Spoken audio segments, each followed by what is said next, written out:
How are you doing? I'm grand. What's the That's cat good. on your wall? Or is it on top of the Oh, it's just some computer or sort of something? cat cushion I have. Very nice. Some dumb stuff. How are you? All good, yeah? I'm grand, yeah. I'm I fucking tired. oh, I know the Always feeling. tired. Thanks so much. Hey, thanks so much for doing this, man. My pleasure. Man, you've a lot of books there. I do have a lot of books there, yeah. I fucking Wh- need to buy new more bookshelves, to be honest. Man, It's a I'm the problem. same. I have them in like boxes now, like these tiny boxes. I have so many. I know, I have a bunch in the attic and stuff as well. Yeah, the joys. You're like, I can't get rid of books. People are like, oh, give them away. I'm like, nah, man. Yeah, no, I wouldn't. No, I mean, not books I like, I wouldn't get rid of. Yeah, Um, exactly. books I don't Oh, like. And then the other thing, I'm into Kindle these days. Like, I find a Kindle very handy, you know? yeah, Um, yeah. It's kind it's of not, not the same. It's not the same though. it's not the same, but It's it's not very the handy same. if you're on holidays or something, you know? Yeah, yeah, Like I yeah. a few years ago, lots of years ago now at this stage, I did part of the Camino, and it's great. You know what I mean? You have like thousands of books in your pocket, like and very Yeah, light, like because you have to keep your weight extremely low. yeah. Um, so I was able to read. I reread Trotsky's History of the Russian Revolution, which is like fucking. Wow, It's the white one there. It's massive. Um, wow. but like you know what I mean? It's on Kindle, Yeah, shit, man. so it's easy. That's a big book, hey. Yeah. So I'm a fan of Kindle as well. You just said, is the kid your first kid that you had? Yeah. Oh man, congrats. Thanks. You got kids? How's that going? Sleepless nights or Yeah, I mean we're getting there now. We didn't quite get sleep through the night last night, but we did the night before. We didn't the night before. We did the night before. So like, it's definitely going in the right direction, you know. mm, yeah. So yeah, I mean it's a very upending thing to your whole life, isn't it? You got Yeah. kids? No, It's not yet. it's nuts, like it's like it's unbelievable. It's just unimaginable the change like in your life, you know. There's no bigger change in your life. Like, I'm a very flexible person, I really am. But even for me, it was yeah, Yeah. it's big. My friend rang me the other day and he was like, dude, don't have kids. I was like, all right, man, I'll remember that one. I'd say that's quite a common like initial He's like, reaction, you know? yeah, it's like, I love them, Yeah, but there's always like a but. yeah, and it's they're with you for years. Like Yeah, it's not just for Christmas. yeah, exactly, exactly. So we'll get into this Cool. lovely talk. I'd put out questions to Okay. people and obviously most people, not surprisingly, had one thing on their mind and was about immigration. And I think like where I live, I live in like the good old rural Ireland, and a lot of people have issues with, we'll say, for example, in Ballysadare, there would be like 115 asylum seekers moved in, and then there's going to be another 140 moved in, which is like 20% of the population of a tiny place already. Hmm. And then there's kind of, they're all men, and there's really not much for people. There's not much for anyone to do anyways. So with regards to jobs and all like that, and I think the government and the media probably hasn't handled it the best by kind of targeting people with the whole far right kind of thing, and that doesn't do anyone any favors. And I think it doesn't really matter where the men are from. If there was 150 or 250 Dublin men moved in, I think it's the fact that there's kind of fear of not knowing or not have any. The government seem to not really tell people or have any conversation with people about anything like that. Where do you think that this kind of the kind of end game with this is? Because even before we've had a lot of people coming in the last, we'll say, year, we've had a housing crisis and everything. And no, you can't blame, people tend to blame people coming in for that. And we had Hmm. it way before that. Yeah. But I think it's kind of, we're at a point where we're kind of at a breaking point anyways. And what do you think the end game is with this? Well, I think that Fianna Fáil and Fine Gael are delighted if people blame asylum seekers for all the crises that they face, because it Right. distracts attention from them.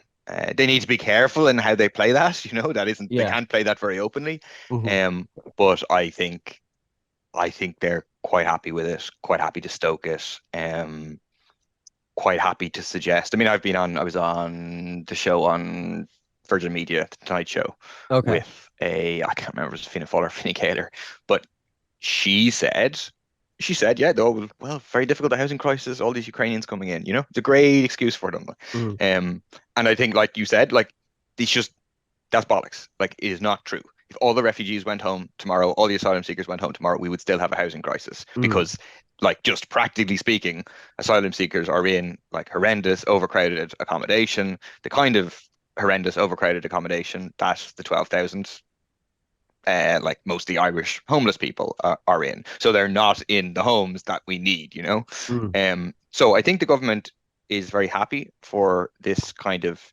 distraction and this divide and rule of ordinary people, that it tends towards a situation where people look to, and it can be hard for people kind of structurally to look like far up there at the people who are benefiting from the housing crisis. Big developers are like massively increasing their profits, their revenues are massively up. Big corporate landlords, like these people, like these are the people who are responsible for the housing crisis. But it can be difficult for people, if there isn't a lot of struggle, if people's kind of heads aren't high, it can be difficult to look all the way up there and think that's the problem. And it can mm. be easier to look at around the corner on the streets, the asylum seekers in tents, or in the local community, this influx of men, etc., and to blame them. But I think like they're just like they're not to blame, and even the government policy in terms of um like them being here isn't to blame. Yeah, So I think there is lots, like there's obviously a lot in that question, and there's a lot you can criticize the government for. Like main thing, well, I think two sides in which the government is responsible. One is like the government themselves legitimize a discrimination between different types of asylum seekers. So the government treats Ukrainian asylum seekers like reasonably well, right? They're like not mm, not great, but they get PPS numbers. They're relatively quickly in better accommodation. But if you are a man from not Ukraine applying for asylum, they put you on the street. And the message that that sends out is like, oh, these people are in some way less legitimate than Ukrainian asylum seekers. So that's very problematic. And then putting people on the street where literally their tents can be burned. But the second thing is both an historic and a current issue of neglect of communities. And this is like it's interesting because I obviously there's a center for asylum seekers around the corner for me, and there was a local meeting, and there people were saying, "Why aren't these down the country? Why are they all in Dublin?" But then when you hear in rural areas, people say it's yes. all in rural areas, right? So people, but like it's the same issue is like the basic neglect of communities, the lack of services for communities, and then people Mm, have a sense that this is going to put extra strain, etc. So I thought Michael D. Higgins had a good phrase, which is that we should flood these areas with services. Like that's the answer. Is to get rid of this like artificial shortage and this therefore potential for competition. yeah. He has a lot of room. He's a big house. He'd be grand. He could, Sure, yeah, take a lot of people in. yeah. I mean, and government buildings in general should be looked at. Yeah. Like but that's like there's loads of vacant buildings. They they Mm, they want people to think that asylum seekers are to blame. It's like if you're burning the tent of an asylum seeker in Sandwich Street, you can't say you're doing it because you think they're affecting the housing crisis. Like, what are they coming no. over here, taking our like spots on the floor to put their tents? Like, they're Yeah. extremely vulnerable people. Whereas there's 50,000 homes in the state that have been vacant for 6 years or more, and the government is doing precious little to bring those into action. To say we need use it or lose it legislation, that like we have the resources in this country to Hmm. be able to give like decent, basic welcome, like shelter, not put people on the streets for people who are fleeing horrific situations, and be able to address the housing crisis. And, yeah, again, to repeat the main point, I think the government is very, very happy for people to be not looking at the people who are linked to the government, the fact that the government is made up of landlords, etc., but instead to be blaming like other ordinary people. Yeah. I think there's a certain aspect of it as well when there's people like I have a friend. I became friends with a girl who's an asylum seeker. She Hmm. came around here and she had no one to hang out with, and Yeah. a friend said, "Oh, would you talk to her?" She's from Ethiopia. Sanette, like a lovely girl. Had a nice job back in Ethiopia Yep. selling like gold, and had to leave to come here. Like that's the last thing she wants to do. Yeah. I think Exactly. the issue with that is, as someone who is a genuine asylum seeker, and then we have to be honest, there is a lot of people coming who are economic migrants and stuff like that. There is a lot of that. Even like the government came out and said that, and I think it's unfair for it doesn't do her any favor or anyone else any favor for people that are coming here that are economic migrants. It takes away from genuine asylum seekers, and it takes away from everyone because we're up to our necks with obviously housing issues and health issues and schools and everything. And I don't think it also helps matters is when we had something like 4,631 deportation orders, and 87% of them weren't carried out. Like there's the thing of we'll say that you have to deport yourself. I mean, that's like someone like robbing somewhere and then tell them, yeah, can you go to jail? Make sure you go to jail. And I think when you hear figures like that, and when you hear like people coming in, um, without passports and they're being destroyed and things like that, no matter what the situation of it is, and the government seem to not do anything about it, that when the general public hear about it, it doesn't bestow them with any faith in the government when they don't actually seem to do anything to even tackle illegal immigration as opposed to legitimate immigration. Well, but like, let's talk about the phrase illegal immigration. Like, there's lots. I have to check the figures, but there's a lot of Irish illegal immigrants in the US. Yeah. Should they be kicked out? Well, I think that's probably up to the government, isn't it? Yeah, but what do you think? Do you think they should be kicked out? Um, Because you think illegal immigrants here should be kicked out. So like presumably fair is fair. Like, well, I suppose if fair is fair, you could probably say yeah. I guess if it's taken away I mean, you have to. but that's the point, right? Is that like is like many people here will know people in America who are illegal immigrants, who are illegal economic migrants, to use that Hmm, term, who have fled, right? Much less bad situations in Ireland than the people who are hmm, fleeing to Ireland, by and large. Obviously, you'll find exceptions or whatever. Um, but we understand that, like exactly as you're saying about your friend from Ethiopia, people don't, in general, hmm, again, you find exceptions, people don't just leave their countries, leave their families, leave their communities, leave the country where they know the language, for example, travel like across the world, often using like people smuggling, the dangers involved in that, all of that, like for the laugh. Do you know? They're hmm, doing it because they are in difficult situations, whatever those difficult situations are. And like that's something that Irish people have done like a lot of. Like, you know what I mean? We're probably one of the biggest emigrating nations in the whole world. And a fair bit of that has been, like, I'd say a majority of that has been economic migration, and a fair bit of it has been like illegal migration. And I think there is a problem with how some of it is talked about in the sense of only seeing people as a burden. It's like these extra people, Jesus, the health service, the education, housing, etc.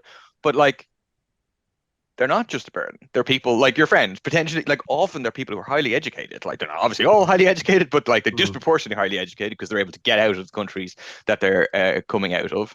Um, and like, so for example, I think we should be saying to asylum seekers, while you're here, while your application is being processed, while we're determining whether you're a genuine asylum seeker or not, we should allow you to work as we allow Ukrainians to work. Like, Yeah. why wouldn't we allow these people to work in our health service or to work in construction, to build homes? Like, do you know what I mean? People aren't just like some sort of economic minus or some sort of drain on services. Like services are provided by people, and some of these people would be able to provide those services. And that's the case I'd make, and it's the case like the euphemistic term for the illegal Irish immigrants in America is the undocumented. Like, and that's fine. I'm happy with that term, the undocumented. I think the problem I have with it in that an American term, it's often used for white people. White people are undocumented, and brown people from Mexico or Latin America are illegals, whereas they have the exact same legal or illegal status.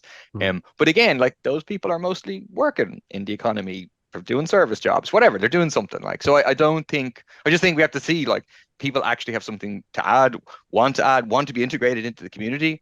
Like that's a big thing. Like exactly as you're saying, if you Hmm. have whatever number of people, regardless of their gender or whatever, sitting in a building, they're not allowed to work. Maybe they're in some like pretty isolated rural area where there isn't a lot going on. Like we need to allow people and facilitate people in integrating because I think like I I really feel very strongly that like if there's more integration taking place, then the barriers are broke down. And exactly as you were saying, you know this woman, and like she's a real person who has a real story, and she's not some like fearful person, like the Yeah. way some people speak about like, oh, the male migrants, and like the impression is they're all sexual predators, when obviously the vast majority of sexual assaults in this country are done by people who they know, who often they were in a relationship with or were in a relationship with. So it's this fear of the unknown. So I think like there's a big government job to be done there in terms of funding for community sects services, football clubs, etc., locally, to do projects to integrate people, and just and then to realize like, oh, okay, these people are going to add to our community. They're not going to, you know, they're not just going to take from it. Yeah, but can you understand the fear of like I think what a lot of people would say is like, oh, people are just afraid of, they see it as like, oh, people don't like all the men coming in because we'll say they're from Algeria or from Georgia or whatever like that. But I don't think it's that at all. I think it's like if you move like 200 men into a tiny place, people are going to have fears, and I think those fears are obviously legit. If you grew up in a place your whole life and suddenly your population of where you lived has been increased by 20%, I think that's a rational fear to have. Well, I mean, I think different people have their fears for different reasons, right? And they're like more or less legitimate. Ultimately, they have them, so like they're real. Do you know what I mean? And you need to deal Yeah. with them. It's not like I'm not for me to say they're legitimate or legitimate. It doesn't change the fact they have them, and therefore they need to be addressed. Hmm. Just for what it's worth, I certainly think that some people have the fear based on the fact that they're black or brown men. Just honestly, like again, the meeting around the corner from me. This is kind of early days, shortly after East Wall. Yeah. The beginning of the phrase, unvetted men of military age is like out there, and this idea of vetting, etc. And like, everyone's saying, but these people moving in, they're not vetted, etc., etc. And I was like, but like, there's a hotel like just around the corner, right? And like every day, there's different men of military age who are unvetted, and no one's like, we need to vet these men in the hotel. So Mm. I just and if you look at the rhetoric, like I think some of those people are whipping it up against asylum seekers. Um, they'd also like to whip it up against the Ukrainian asylum seekers, no question about it. Um, but certainly lots of them deliberately make a distinction between Ukrainians and non-Ukrainians, playing into the government and like kind of taking their lead from the government, that there's some sort of distinction. And again, I think that's linked to the idea that like, oh, the Ukrainians, they're European, that's like, better, Or do you, safer, less dangerous. or do you think like a lot more Ukrainians that have come in actually are kind of women and children, that could play a part in it too? I don't think there's the evidence for that Is it because not? I I thought most people that were Ukrainian actually are kind of women and children disproportionately to men. I mean, that could be the case. I don't Yeah. know actually. Yeah. But I don't. Um, So you reckon it's more like to do with color than actual anything? it's different for everybody. I'm saying I think that there's some people who have a fear, and I think in like society today, I think in like Western society, there is quite widespread in lots of people, and it's not something like overt racism. It's not something they're conscious of or whatever. But like we Mm. all carry around biases, and one of those biases that is there is like fear of black and brown men. I think that's there. I think that's a factor in all of this. I think that factor would be massively undermined if the government like had not created the housing crisis that we have. I think like you know what I mean. This sense of Yeah, a yeah. lack of resource and so on. That's like that just exacerbates all of those things. I think like the fears, the prejudices. Again, like I think Yeah. we all carry around to some degree or other. Would just be less sharp in a situation where there isn't a sense that, oh, we've competition over scarce resources, where there's a possibility of real integration, where like exactly in your case, you we get to know these people and realize that they're people, and Mm. but I think there is something here about like the change in Irish society for being like a like overwhelmingly white society to being like still big majority white society, but like there's more people of color in this country. And I think certainly think there are some people who find that like, oh, this isn't the Ireland that I grew up in, Yeah. and are a bit challenged by it. Again, I think those people, like, I'm not saying the vast majority of those people are like hardened racist or anything like that. I think it's a challenge to people, but I think it's a challenge most people like would overcome with like policies of integration and funding, and there isn't a sense that life is crap in general, Yeah. because I think that's there. Yeah. But you know as well as I do that the housing crisis isn't going to get sorted anytime soon. So there's that it's Sure, but it would be great if we could help everyone in the world. But the world does not work like that, unfortunately. And I think at the numbers of people we constantly keep taking in, like if there's 500 people that needs accommodation, we find it. Next week there's going to be more. Next week there's going to be, like there's the government have actually no plan put in. They're just like, are sure it's going to be grand, that kind of attitude. so the government needs to have a plan. Yeah, Absolutely. but Yeah, yeah, you I know. know as well as I do, they ain't gonna have a plan. Like they were supposed Well, to build modular homes last year, yep. and that's last year. Mhm. Like everything this they say, it's always like, oh yeah, we're going to do this, and they never do it, and it doesn't put any trust in the public. Don't have any trust in people. When you see polls that comes out the other day of like in the business polls, like 75% of people think we've taken in too many asylum seekers. Mhm. That's a cause because of the government's actions of I agree. literally not doing anything, and they I put agree. there's no there's no faith within the government. And Mhm. also, like, Yes. even when we'll say Leo Varadkar comes out and says people don't have the right to veto where Mhm. another person lives beside them, and he's right. But also when in Ballsbridge there was a provision centre being put up, and then the local people were bringing them to court, and then it gets stopped. And we'll say, Mhm. it's like you don't have a right, but it depends how rich you are. Like there were in February there was about 3,335 asylum seekers and refugees in Tala, and there's 51 in Dublin 6. Mhm. I mean, there's that kind of thing about it that you can see why people are like it. Like immigration doesn't affect Leo Varadkar because he doesn't have to worry about it. And, like, I mean, nothing Sure. affects him Yeah. that I way. would argue that I agree with most of what you said there, right? Yeah, The only thing I would say that immigration doesn't negatively affect most people in Tala either. Like, because again, just to be clear, like there is a perception out there that like somehow these asylum seekers are getting the houses that we otherwise would get. Like I'm on the housing list 10 years and these people and that's just not happening. Do you know what I mean? So mm, like my life isn't any worse by virtue of having a center of asylum seekers who are all men, by the way, from outside of Ukraine around the corner from me. But the main thing I agree in terms of the point about the inadequacies of the government in terms of the housing crisis, in terms of responding to the number of people who have fled here.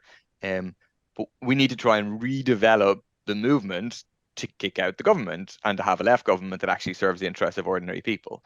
And I think that again, like the government is happy for this kind of narrative to develop that like, oh, it's the asylum seekers. Like I think part of the certainly the potential result of it, if not the intention, is yeah. to kind of cut across the momentum of that's behind it's mostly behind Sinn Féin, to a lesser degree, like more broadly the left, with the idea of let's kick out this government.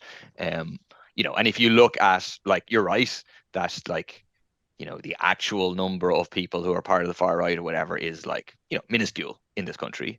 But if you look at their output, it is disproportionately targeting the left. They identify the left as the main aim, as the main problem.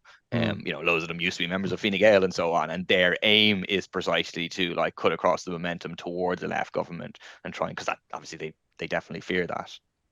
But do you not feel as like it's like anything? If you have a kid and you constantly tell that kid you're worthless, you're stupid, blah blah blah, eventually that kid's gonna feel like that. So if you constantly keep telling people that are not far right, the old granny down the road, that they're far right, they're gonna kind of they're gonna lean towards that way of thinking. If you like, and I think the government, I don't think they realize they're like we said, there's not really a big far right now, and let's be Mhm. honest, like, but there will start to grow it because it's grown out throughout Europe, and it's Absolutely, absolutely, you know exactly. what I mean. So like, it's not like we're immune to it. No, we're not. I agree, and that's the point I would make is that like I feel that the far right they're still minuscule. They emerged from COVID, um, with a kind of toehold in society that they didn't have before, and you can trace this back to like their loss in the repeal referendum, certain decisions they made after that, the Mm. beginnings of like kind of networks of people and so on. And I think now they're attempting to exploit concern over asylum seekers to take the kind of next step forward. Okay. So I 100% agree that everyone with concerns over immigration or whatever, like it's a very bad idea to say these are all far right. 100% agree with that.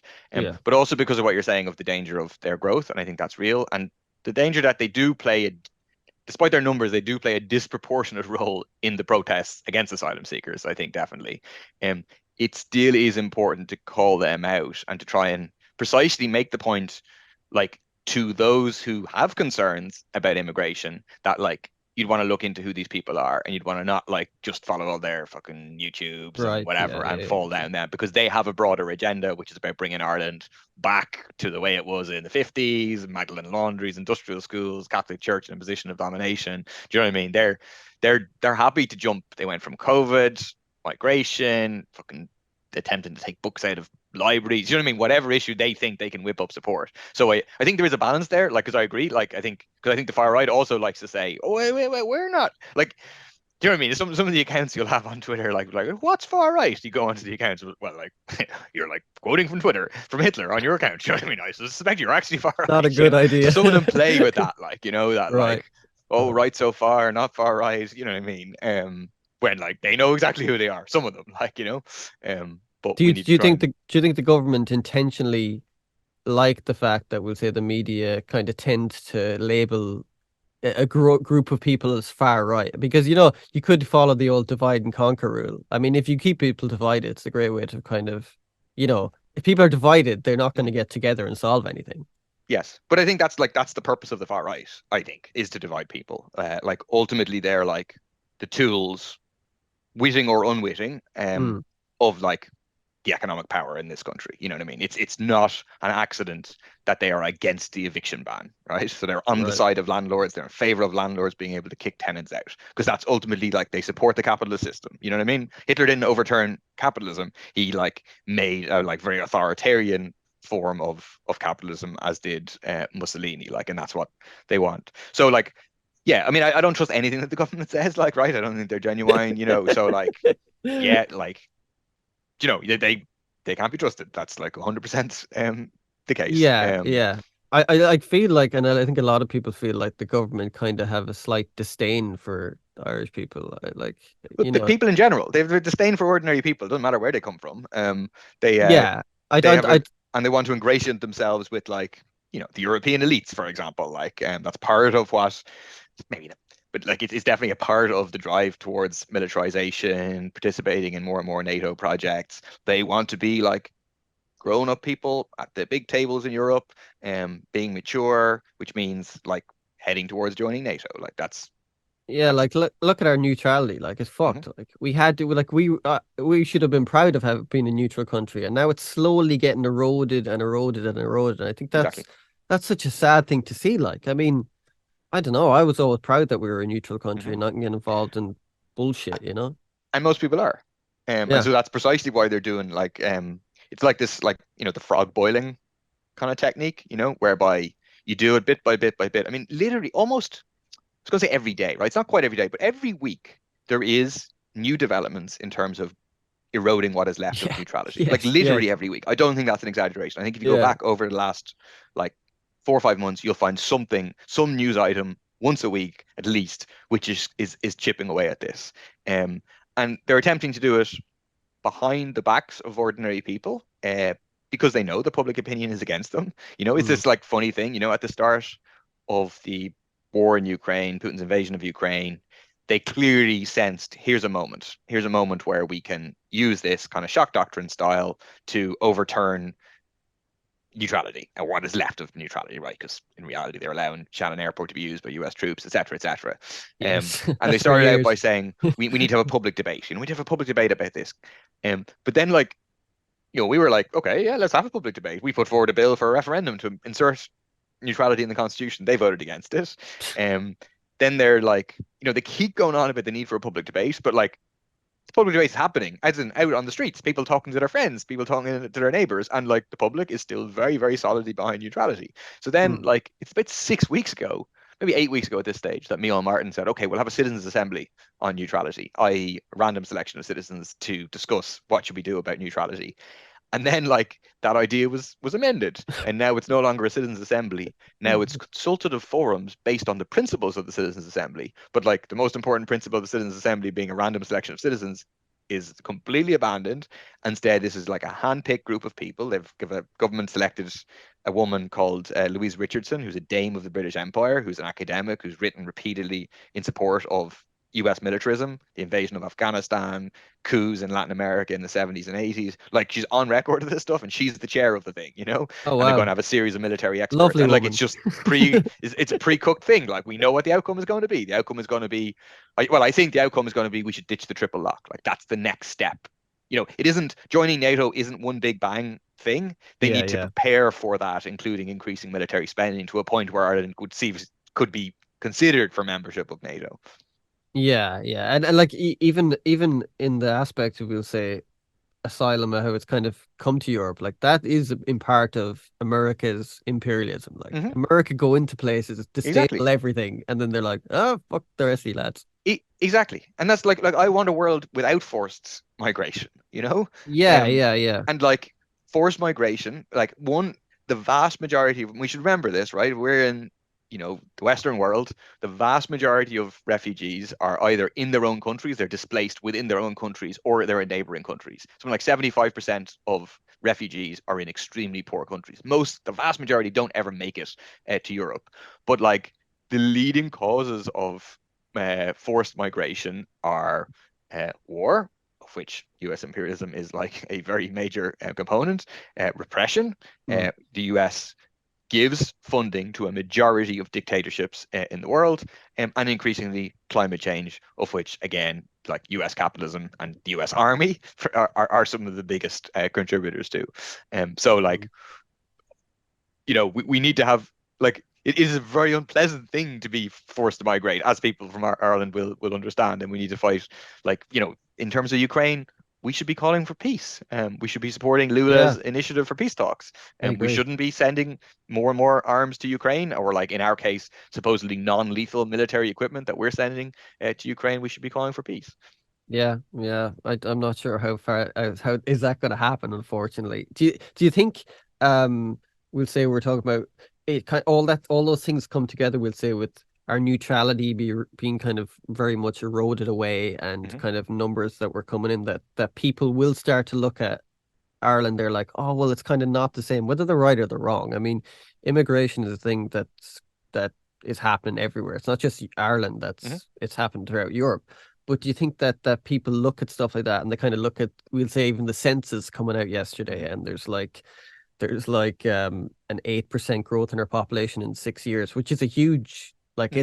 it's you can't deny that it's a big growth. Hmm. Do you think that's going to play into like elections? And well, I think the problem with elections is I think a lot of people have this idea that Sinn Féin are some sort of pro-Irish party, that they're gonna, and that's not gonna happen, because we'd already have them within the three parties, main parties. They're kind of all the same, really, aren't they? There's no real there's no real Well, difference in them. certainly Fianna Fáil and Fine Gael are like Oh, they're one. identical, right? Exactly. Yeah, there's no They are difference. one. Sinn Féin has to be tested. I mean, I think, unfortunately, for me, the issue isn't that Sinn Féin is in some way anti-Irish, but that Sinn Féin is insufficiently anti-capitalist. I think the division in our society is between those at the top, the 1%, capitalist class, big landlords, etc., and governments that Mm, represent them, and the rest of us, the mass of ordinary people. mm, But I think that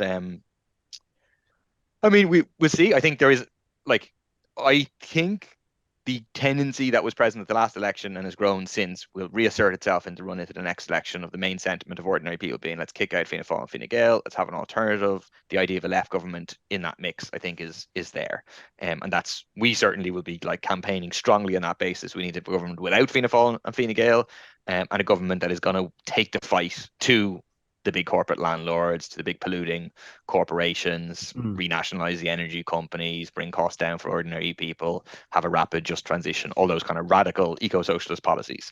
Um, uh, and I think it's probably still slightly more likely than not that Sinn Féin is in the next government, although like it's quite worrying that like the numbers do indicate Fianna Fáil and Fine Gael may come back again, which I think would be demoralising for people. I need to leave if that happens. I think it will be really demoralising for people, you know. But I think there's a very, very big danger that Sinn Féin in government will disappoint people because one, they're likely enough, unfortunately, to go in with Fianna Fáil or Fine Gael, and we know where that leads. And two, because if you look at a lot of signals they're sending off, they're meeting with the landlords, they're meeting with big businesses, God. they're softening their position in terms of neutrality. They've softened their position in terms of special criminal court. They're sending the signal to the political establishment and the economic establishment in this country, we can be a safe pair of hands. Some things will change, but they won't change all that much. And that the danger is they will come into power and manage Irish capitalism in a slightly fairer way than Fianna Fáil and Fine Gael manage it, but not in a sufficiently different way that actually we resolve the crises that we face. And I think that does open a dangerous political picture as well, in the sense of people may see that as oh, we tried the left, we had Fianna Fáil, Fine Gael, that was crap. We tried the left in the form of Sinn Féin managing capitalism, that's also crap. And Mm, then I think that is a dangerous political situation in terms of the potential for the very, very small far right forces to take a step forward. So I think having a clear independent left pole, which is explicitly eco-socialist, like People Before Profit, to say yeah. we're in favor of a left government. If that government, if a Sinn Féin government does good stuff, we'll vote for it. Of course, no problem. But if they do bad stuff, if they impose austerity, if they privatize things, if they don't implement the change that people are electing them for, well, then we're going to hold them responsible, mobilize people from below, try and put pressure on Sinn Féin so that people can see if they do fail, they're failing not because they're too left, because they're insufficiently left. Okay, I get you. Do you think that we'll say regards of big issues like neutrality, Mhm. immigration, and everything else within Ireland, we'd say big issues that affect a country? Do you think there should be referendums put to the general public? Yeah, yeah, I think I'm in general in favor of referendums, in favor of the more democratic involvement of people. The idea in I think in Switzerland you can have people's initiatives basically, whereby Yes, you yes, get X number of signatures, a certain population, percentage of the population, and you can trigger a referendum. I think yeah. that's a good thing. I mean, fundamentally, I am for a very different, far more participatory model of democracy. I Okay. think at the moment, and having referendums would help this. It would give people, but basically at the moment, you vote in a general election every 4 or 5 years for people. They mostly tell a bunch of lies during the election. Elections are dominated by money, and then they go and do what they want, and they say, sorry about that, situation changed, or isn't that what you say during election, or whatever, and then you're faced with the same choice again. You don't really have much control, Yeah, Um, yeah. Whereas, I'm in favor of a model based on participatory democracy, i.e., in your local community, you have mass assemblies of the local people. In your workplace, you have mass assemblies, and Mm. you elect representatives. They're accountable to you, and decisions are made at the lowest level possible. So, where there's something affecting your community, the community gets to make the decision. Yeah, We elect people. They're recallable. They're on the average wages of people that they represent. But also crucially, we have economic as well as political democracy because, even the government, who are elected imperfectly and all the rest, they don't have, they don't control the economy. You know what I mean? We elect them, but mm. unelected people like Mark Zuckerberg or Apple or Microsoft or whatever, they control the economy. Dennis O'Brien, Larry Goodman, they're the Mm. very, whereas those key parts of the economy should actually be in public ownership and under democratic control. So we get democratically to say, for example, in relation to the climate crisis, okay, we have a carbon budget of X amount. We're running out of time. This is what we should be using it on. We shouldn't be using it on private jets, for example, or we shouldn't be using it on the military. And we should be using it on things that will improve people's lives and get us to a rapid transition. Yeah, yeah. Oh man, I have a few more questions for you. I know, Go I'm on, sorry if we I'm will we'll taking go up time. quick fire. Okay, good, good, good.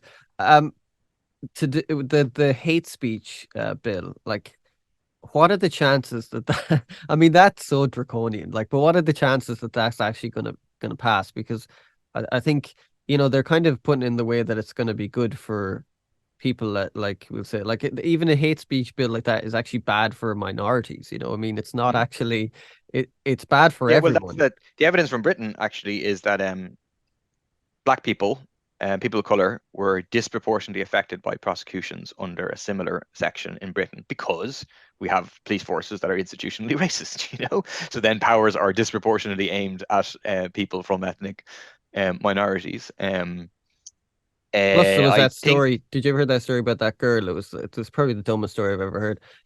One of her friends died in a car crash, and she put the she put the words to one of his favorite song up on Twitter, and it had the N word in it. okay, And of course, the police saw it and took her to court. You know, she got sentenced right, in okay. court, and she was like, "Yeah, but it's my it was I wasn't doing it because I wasn't saying it," and they were like, "No, no, no, you said it." And I think stuff like that, you have to use Mhm. your head. Or you're like, "Come on," like you know what I mean? Yep. And it's not out of the realm that that wouldn't happen here. Yeah, I think there's real problems. I mean, in principle, I'm not against hate crime legislation in particular, i.e., legislation that says there is a difference, I think, between assaulting someone and assaulting someone because they're black or because they're a woman or whatever. I think it's fair enough that you have like higher sentences, you've aggravated sentences Mm, for crimes that are aggravated by hatred in that sense. But right. I think there's significant problems with how the government has done it. They haven't included reference to like the right to freedom of expression, which is clearly a very important right that needs to be protected, and like all this needs to be like balanced against that. And Hmm. then particular things in it. I mean, there's loads, but just to reference a couple. Um, there's one which like the government really they don't like being called a thought crime piece. But like that is like Yes. you if you have something on your computer that's hateful, there is a presumption. The presumption is that you're planning to publish it, as opposed to which is like the reverse of what's normal in criminal law, where like the burden is on the prosecution. In this case, the Yes. burden is on you to disprove it. And effectively, you could be criminalized for stuff that you have on your own computer that hasn't caused any harm to anybody. You know what I mean? There may well be very like hateful ideas that I would be very much disagreeing with. Yeah. But like I think people have the right to have like bad thoughts and to write them down on their computer or whatever. And then also this thing called the demonstration test, which is like let's say to talk about like the idea of assaults aggravated by hatred, caused by hatred, that like normally you have to prove motivation. Hmm. So if you go into a shop, right, and you pick up a chocolate bar and you walk out with the chocolate bar Yeah. because you forgot, right? Because maybe you've got dementia or something. Um, you didn't actually commit a crime if you didn't intend to rob the chocolate bar, right? You have to Yeah. you have to have a mens rea and an actus reus. You have to do the thing, which is take the chocolate bar out of the shop, but you also have to intend to take the chocolate bar out of the shop. Yeah. Whereas in this case, and the prosecution has to prove both. In this case, they don't have to prove um, intention. All they have to prove is that you demonstrated hatred during or in the aftermath, and that there is a difference. Like there is a difference between um, you know, someone saying let's target this person because they're gay, right? Like, Hmm. it's a pretty horrendous thing, and it happens, it still happens, like, right? And let's beat them up because they're gay. Like I think that's appropriate, should be a hate crime. But there's the difference between that and a fight breaks out between two people, and in the aftermath of the fight, someone says something that is homophobic, but there Yeah. isn't any evidence, like they shouldn't have said the thing that's homophobic, but there isn't any evidence that that's what caused the assault. Yeah. And so that's the demonstration test, which is used in very, very few um, countries. In terms of whether it's likely to pass, I think the truth is it is. I mean, it was pretty much like people for profit fighting a pretty lonely battle against it in the Dáil. I mean, Yeah. I saw various people, you know, giving out about it, coming from the more right end of the spectrum, but like Mm. they weren't really present for the debate. Matthew McGrath turned up towards the end, but it was me on behalf of people for profit, basically on my own, for the debates. Yeah, man. So I think there'll be a bit more controversy over it in the Shanid, but I presume it's very likely to pass in the Shanid as well. So yeah, Jeez. That's scary. That's scary. That is scary, man. Yeah. One last thing before I yep. let you go. Um, I mean, I'm probably answering my own question of here, but like, how the hell did we end up with 4,000, nearly 4,000 homeless children in Ireland? Like, Yeah. I mean, that is I mean, just insanity. In it, my it lifetime, is. It's horrendous. I mean, in my, it's just shocking. yeah. I mean, I think there's like immediate proximate causes and then like less proximate causes. The most Yes. immediate cause is like the government lifting Yeah. the eviction ban, like Yeah. that is responsible for it. Like it was actually infuriating. I was in the Dála yesterday for leaders' questions. Richard was asking about homeless figures, and Varadkar was like, "Well, but the figures continued to rise of homeless people while the eviction ban was there." And then Richard's like, "Yeah, but like they My rose God. much, much faster after you lifted Yes. the eviction ban, you know?" Yeah. And Varadkar's just like, "Well, it was bad in the short term, bad in the medium term, bad in the long term." It's like, no, no, clearly, at least in the short term, it like if the eviction ban was still in place, these kids would not be homeless, right? And once they go into homelessness, it like you can be in homelessness for years. It can be very difficult to come out of it. Exactly. So that's the most immediate thing. Um, then like in the background of that is like a whole series of decisions made by successive governments to prioritize profit making of landlords and developers over the delivery of housing. So going back to the absolute collapse of social housing building and the sell-off of social housing, like Mm. that's kind of a fundamental underlying thing. Like we have in Ireland compared to other European countries, a very, very low percentage of genuinely public housing.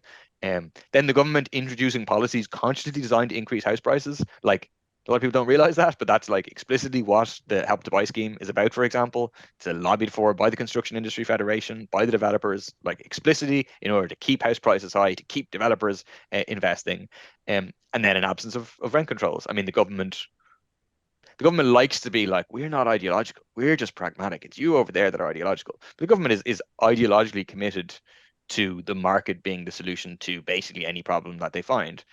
So they're against serious rent controls, which would bring rents down to affordable levels, because they're all about, oh, we have to incentivize the landlords to get in. Like almost everything they announce, like they have like two ideas, which is throw money at developers and landlords, or like reduce regulations in buildings to make it easier for developers and landlords to make money. And the one thing that they just refuse, I mean, what we need to have, like with this massive surplus, we should have a state construction company. We should be building homes. We should direct labor, not to be building luxury apartments, not to be building hotels, not to be building massive office blocks, but be building homes for people. And we should use the vacant houses. So I think like ultimately, I think the question is, I think not enough people think about it like this. People think housing crisis is like some big natural disaster almost, and nobody enough asks the question, well, who benefits from the housing crisis? Because some people do, and Mm. like that's the reason that we have the housing crisis is because some people benefit, and those people have enormous political power and influence with the establishment parties. Yeah. Yeah. And I don't think they're not gonna sort out anything to anytime any soon, the government anyways. They seem to just, I don't know, disaster, disaster. Like I know this is probably slightly off topic, but what made you get into politics? Um, I mean, one, I never intended to be in like electoral politics. I never had any sort of ambition to be a TDE or an MEP or whatever. I really didn't. Yeah. Uh, I was an activist. I was radicalized by the kind of anti-globalization, anti-capitalist movement that would have existed in the late 90s when I was a teenager. Um, Became a socialist, saw the massive injustice in the world combined with the massive wealth in the world and said, like, this doesn't have to be this way. Like, it really doesn't on a global level, and an Irish level. We have enough wealth in this world for everyone to have a decent life. We really do. Mm. Um, and then I suppose the first kind of major, major campaign I would have been involved in is trying to stop the war in Iraq, which again, I think for me really underlined how bad the capitalist system is, Yeah. um, how like, they're willing to have hundreds of thousands, ultimately millions of people die in the Middle East in wars for oil and profit. They don't care. They're interested in oil, profit, power, and how fundamentally capitalist society is undemocratic. We mobilized in our like tens and tens of millions on the 15th of February 2003. It was a huge day. It was a huge protest in Ireland, 100,000 people. But that didn't stop them. You know what I mean? They didn't Mm. care, because they were pursuing the interests of the 1%, and like it was ordinary Americans who were going to die and overwhelmingly ordinary Iraqis who were going to die. So yeah, and then I suppose the next major thing was then the bin charges campaign and beginning to see that like there is like an alternative superpower to the Mm. US, and that's the power of ordinary people. Working class people in its broadest sense, those people who labor, whether with their head or with their hands, they're the ones who make the whole world turn. Without them, nothing happens, and that's enormous potential power. Mm. But it's hard to like activate that. It has to be unified together, has to overcome the divisions that exist within it, and then identify like this system is the problem and we need to fight against it. And I think the best example we got of that in action during probably our lifetimes was like the water charges movement, which like obviously Yeah. that like really solidified for me that like there is a chance to change society. We're running out of time because of climate change. We really are.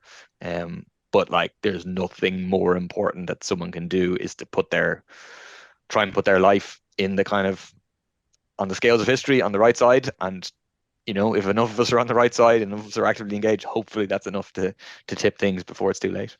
Yeah. Well, hey, thank you so much for doing this. I really appreciate Thanks, your Paul. time. I really enjoyed it. So thank you very My much. pleasure. Yeah, you're literally one of the only people TDs actually got back to me. Did you email everybody? I email loads of people because I thought, maybe I could, would people actually have a conversation? And I was more kind of curious to see would people actually write back to me? Like Uh-huh. would the TD actually write back to me? Holly Cairns wrote back to me She too. did. She did. So I really appreciate And that you you first, did. I'm just looking at the email. You first emailed me on the 9th of December, is that right? I think so. Yeah, Yeah, okay. it's a bit away. I think Excellent. you were saying that you were the you couldn't do it because your baby was coming soon, so to Yes, message you after February, exactly. and now you're. Oh, anyway, now I'm just tired and love my baby. So Well, that's good. That's good. Hey, yeah, thanks so much. Really thank you, Paul. appreciate this, and yeah, have a lovely weekend day, and You have a all. nice day. I will do. Cheers, Take brother. care. Bye Bye bye. bye. Thanks.